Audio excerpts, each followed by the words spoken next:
Dear student of class 9th के literature portion से यानी टेक्स्ट बुक से के पहले लेसन से द फन दे हैड, उन्होंने आनंद लिया, ये प्रोज का पहला लेसन है। इसमें से पहले लेसन के मीनिंग, पहले लेसन में हम कुछ मीनिंग, कुछ वर्ड्स और उसके बाद उसकी इंग्लिश मीनिंग, फिर उसके बाद मीनिंग अर्थ के बारे में बात करेंगे, क्योंकि ये 4 नंबर के क्वेश्चन आपके एग्ज़ाम में, होम एग्जामिनेशन में आते हैं। तो पहला लेसन है the fun they had, prose का, उन्होंने आनंद लिया, इसका मतलब होगा। इसमें इंट्रोडक्शन कुछ दे रहा हूँ। इंट्रोडक्शन ऑफ द कैरेक्टर्स, पात्र परिचय जिसको कहते हैं। पात्र परिचय के अंदर मार्जी एक एक कैरेक्टर है, एक कैरेक्टर टॉमी है, और एक कैरेक्टर मिसेस जॉन्स है, और एक कैरेक्टर है मैकेनिकल टीचर हैं। ये 4 कैरेक्टर, ये 4 पात्र जो है इस लेसन के हैं। मार्जी जो है ए गर्ल्स ऑफ 11, मार्जी एक 11 साल की एक लड़की है। टॉमी जो ए बॉय 13, टॉमी एक लड़का है जो 13 वर्ष का है। और मिसेज जॉन्स यानी श्रीमती जॉन्स जो है मदर ऑफ मार्जिक है, यानी मार्जी की माँ है। उसके बाद चौथा जो कैरेक्टर है वो मैकेनिकल टीचर, यांत्रिक शिक्षक, यानी computer that teach the kids, यानी कंप्यूटर जो बच्चों को पढ़ाता है। और एक कैरेक्टर इसमें और है, उसका नाम है काउंट्री इंस्पेक्टर है, यानी a repair of the mechanical teachers इसको कहते हैं, यानी कंप्यूटर की मरम्मत करने वाला। ठीक है, तो ये लेसन के 5 कैरेक्टर हैं, लेकिन मैं उसको डिटेल में आगे बताऊंगा। कुछ वर्ड्स में हम देखते हैं और उस वर्ड्स की कुछ इंग्लिश मीनिंग और उसके अर्थ को इस वीडियो के अंदर देखते हैं। जैसे 3 कॉलम मैंने बना रखे हैं। पहला कॉलम आपका वर्ड्स का है, दूसरा इंग्लिश मीनिंग है, और तीसरी कॉलम आपका है मीनिंग यानी अर्थ का है। देखिए, किसी लेसन का अगर आपको हिंदी सारांश करना है तो उसकी मीनिंग, उसके अर्थ को जानना जरूरी है, यानी उसके वर्ड की मीनिंग को जानना जरूरी है। तो इसी से रिलेटेड कुछ वर्ड्स हैं। जैसे पहला वर्ड्स है परहैप्स। परहैप्स के माने होता है हो सकता है, शायद होता है, कदाचित होता है। इसको इंग्लिश में प्रोबेबली बोलते हैं। क्या बोलते हैं? प्रोबेबली। इसके माने भी वही होता है, सेम अर्थ वही होगा, शायद, कदाचित। एग्जिस्ट, इसके माने होता है मौजूद। इसका होता है इंग्लिश में हैपन, इंग्लिश मीनिंग, और बिकम होगा। तीसरा वर्ड है स्टडी। क्या है? स्टडी। स्टडी के माने आप जानते हो अध्ययन करना। ठीक है, इसका परसूल या इसकी दूसरी इंग्लिश मीनिंग होगी। अगला है डायग्राम।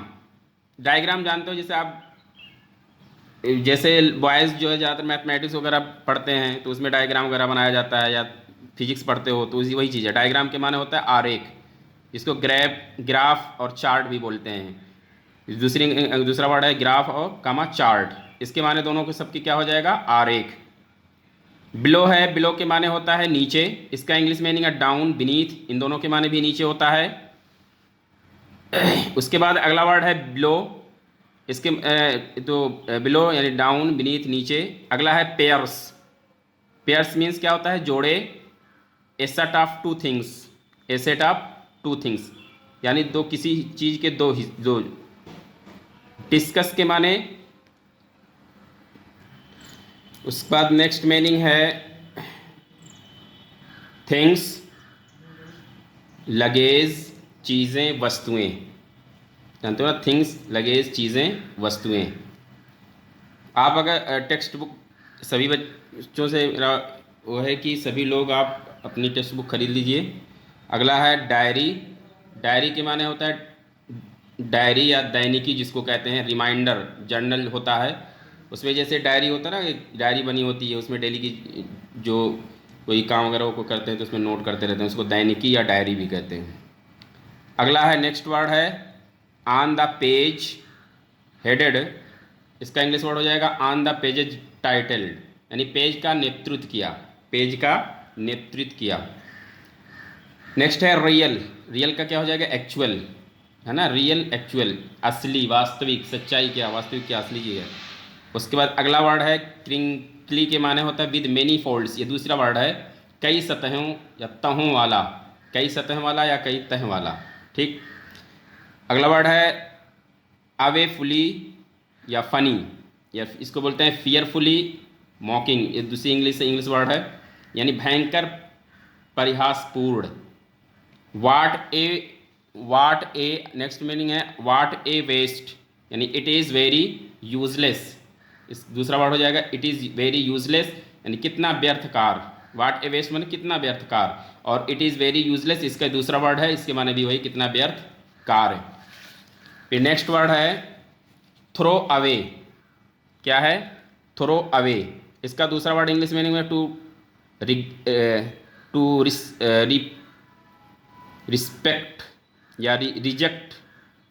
थ्रू अवे या टू रिजेक्ट, ये रिस्पेक्ट नहीं होगा, टू रिजेक्ट होगा, जे है। तो यहाँ पे हो जाएगा इसका इसका मतलब हो जाएगा हटाना, फेंकना, फेंक देना, हटा देना, रिजेक्ट कर देना, थ्रो अवे कर देना।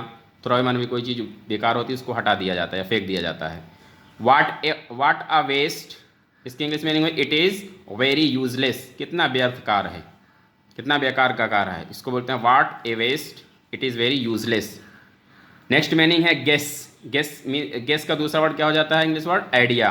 दो वर्ड याद करने से आपकी वोकैब्स और मजबूत होती है। तो यहाँ पे गेस हो गया, यहाँ पे आइडिया, दोनों सेम मीनिंग है, लेकिन दोनों का अर्थ क्या होगा? अनुमान लगाना। मिलियन के माने होता है 10 लाख, 10 लाख। अगर 10 लाख की बात आप करते हैं तो वहाँ पे 10 लाख भी बोल सकते हैं, या मिलियन कह देंगे तो वहाँ समझ में जाया जाए कि वो 10 लाख होता है। ठीक। प्लांटी यानी मैनी, बहुत सारे, बहुत ढेर सारा, या प्लांटी इसका दूसरा है, मैनी दूसरा वर्ड। पॉइंटेड वर्ड है, इसका इंग्लिश वर्ड है इंडिकेटेड, यानी संकेत करना या संकेत किया। एटिक हाईएस्ट स्ट्रे, इसको टाड़, जैसे घर वगैरह बनते हैं ना, उसमें कुछ चीज़ें ऐसे बना देते हैं कि उसमें सामान वामान रखने के, उसी को बोलते हैं एटिक, यानी टाड़ जो लगवाते हैं वो। स्कॉर्नफुल स्कॉर्नफुल यह कंटेम्पटस माने तिरस्कार युक्त होता है। अगला है द मैकेनिकल टीचर, इसका हो जाएगा ए टेक्निकल मशीन, कंप्यूटर संगणक होता है, जो मशीन होती है जिससे जो आप उस पर टाइप करेंगे वही वो बताएगा, उसी को ये एक मैकेनिकल टीचर होता है। जाग्राफी एक सब्जेक्ट, एक विषय होता है, ए सब्जेक्ट, इसका वर्ड हो जाएगा ए सब्जेक्ट या भूगोल। और शेकन के माने हिलाया। मान लो किसी ने आपसे कुछ कहा करने के लिए, तो आपने उसको ज़बान से बोला नहीं, यानी वॉइस आपकी निकली नहीं, आपका इशारे में सर को हिला देना, उसी को बोलते हैं शेकन या नोडेड, यानी हिलाया। स्कॉर्नफुली पेनफुली दुख पूर्वक। ठीक। राउंड सर्कल्ड, गोल मटोल, सर्कल्ड गोल मटोल या चक्कर या गोल, इसी को बोलते हैं राउंड। तो क्लास 9th के स्टूडेंट्स सुने कि ये पूरी आपके वोकैब्स है जो इतनी मीनिंग तक दिया गया है। आज की इस वीडियो में इतना ही। पहले लेसन का है, लेसन का नाम है द फन दे हैड, उन्होंने आनंद लिया। तो इसके पहले आप मीनिंग करेंगे, मीनिंग के बाद आपको फिर आगे पैसेज, फिर उसके बाद क्वेश्चन आंसर वगैरह बताया जाएगा। बस आज इतना ही।